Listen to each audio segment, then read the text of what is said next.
So there's this TikTok that has been going kind of viral.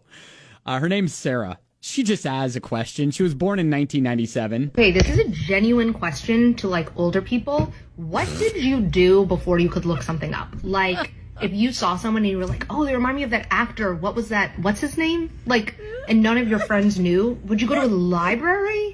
Like, and like, okay, without Google Maps. Like, I know that there was MapQuest. But before that, like, genuinely, what would you do? Would you just accept not knowing? Like, I would, please stitch this and tell me, because I genuinely do not understand how I would survive. I mean, this is so real. It's such a real, honest question. You know what? To be honest, I don't remember. So I just had this conversation with my daughters. Like, listen, before you could just Google Map this, you had to actually have a paper map, because when we had turned in our old car, the Jetta, when they got rid of the Jetta, it had a paper map, like one of those folded paper maps still in the glove compartment that I had when I bought the car back in 1999. And I had one for Indiana and Kentucky in my car for the longest time. Right. You'd open it up, you'd look at the map, you go, okay, I'm wanting to be here. And I'm here now, so where do I go? And so that's when you had the person, your co-pilot, the person sitting shotgun, they'd pull out the map and like be looking at it while you're driving going, okay, you got to turn here. And it was so unpredictable, because you didn't know if there was road construction. You didn't know if there was an accident. You didn't know anything. Didn't tell you traffic. Yep. Nope. No, all that. No, but some of the comments on this were fantastic. Like Javier said, the name of the actor would just come to you 3 weeks later while you were eating a bowl of cereal. Yep. And then you'd have to call them on the phone and tell them about it. Yes. Or you just have to file it away for the next time you saw them. And we're just like, okay. Heather said, well, sometimes we just wondered about things. And then Jenna was like, this is why being good at 6 degrees of Kevin Bacon was such a flex. Fun fact, that game got me my first job here in Louisville. There you go. I put that on my resume, because I used to play that at the first radio show I ever did. It was like 1920 in Lafayette, in West Lafayette, it was in Lafayette, Indiana.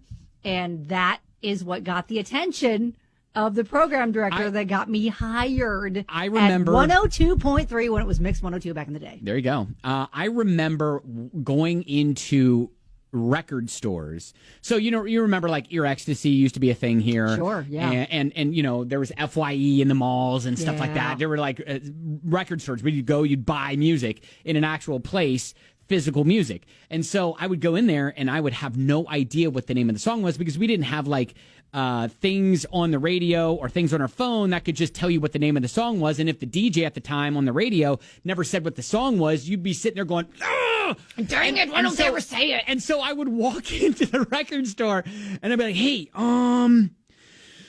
so I'm looking for a song, and it kind of goes, and the record store employees needed to be on their game. They were shameless times. Yeah. Absolute shameless times. And, wow. And it's funny, because then Greg is like, hey, this is why Gen X is still finding out the wrong lyrics we're singing for 30 years.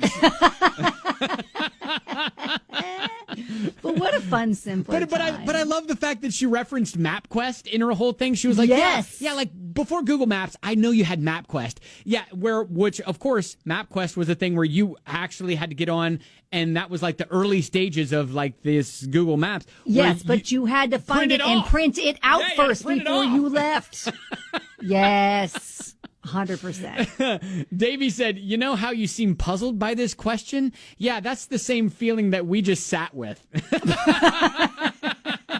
Yeah, another comment. Your aunt just said something that was fact, and you just believed it until you found out otherwise. Like, hey, did you know that the banana spider is a better cure for ED than Viagra? And you'd be Stop like, with that wow! fact. Stop. Listen, we're finding that on the internet, and we're still believing it without researching it. Wow! And then you'd go and you'd say it to someone else who actually knew. You'd be like, hey, did you know? And they'd be like, where'd you hear that? You're like, no, that's not true. Aunt Becky, she knows everything. Oh, shoot. So now the internet is Aunt Becky, and she knows everything. Oh, my gosh. Yeah. So it's a, hey, How did you even survive before you could just get on your phone and look it up? You know what? I was thinking about that the other day. Like, I don't remember, how did I do life before all of this? Like, I rely on it so much now. Like, how in the world did I survive? Like, and this is dating me, but when I was in college, my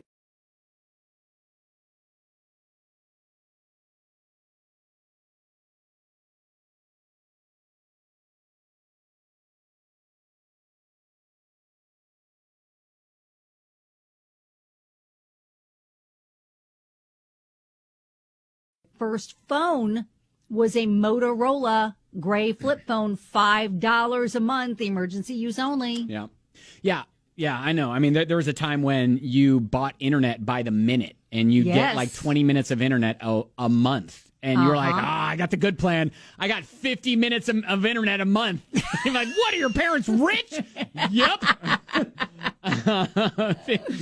Oh, the good old days. I know. And or when you not call someone because their number had a bunch of 9s and 0s in it, and you're like, yeah, I'm not wasting my time calling your number, because you had the rotary phones and it would take forever to dial their phone number. But if their phone number was like a 222-110, 1133, you'd be like, yeah, let's roll. And listen, I loved the dial, this, because it was just like a little Ferris wheel for your fingers. Okay. And I was so I liked the 9s, and it was like, wee. I like that. That was fun. So there you go, Sarah. We'll tweet out Sarah's TikTok, because it's so hysterical and so relatable and just so innocent, where how did you do it before everything was in our hands? Oh my gosh. Colleen was like, a friend of mine who came down to visit us from Chicago told her freshman and college daughter about MapQuest. Needless to say, blew her mind. And she said, I remember in the 80s, if you had a question like that, you'd call phone a friend. Yeah. I remember many a weekend, the family phone ringing, and it being my aunt asking those types of questions. I love it. All right, at Ben and Kelly Show.